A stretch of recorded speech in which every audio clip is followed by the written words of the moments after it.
شدیم با استاد جان، همین میگویم که با فامیل شوهر گشتن این کاری خوب نیست.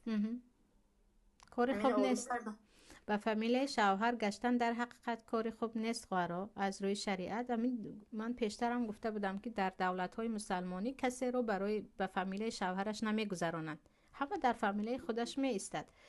در تاجیکستان که دیگر پایبند روسیه و این اتحاد سوویتی هست، این کار رو مجبوری در وقتی ما ازدواج کردن مجبوری کرده بودن. اگر شما شرایط داشته باشید اصلا نگذارید، برای اینکه اگرچه مثلا گذشتگی زخم شدگی استاد جان، اگر حالت گذشتگی. اگر علاج نباشد دیگر به حالش بمانید، اگر علاج نباشد بمانید، اما در دستتون باشد و شرایط داشته باشید به فامیله کسی نگذارید. برای اینکه فهم. پیامبر صلی الله علیه و آله میگن از یکی از کفر یا شاخه های کفر این است که انسان پدری خود را مانده کسی پدری دیگری را پدرم بگوید. اونجا یعنی عموما از بحری پدری خود برآمدن است.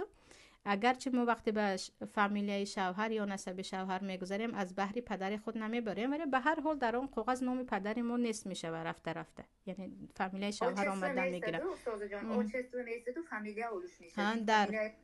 خوب نیست میدم، خوب نیست. اگر علاجش باشد نگذارید، اما علاج نداشته باشه دیگر مجبوره، برای اینکه به حجت دست ما نمیرسه.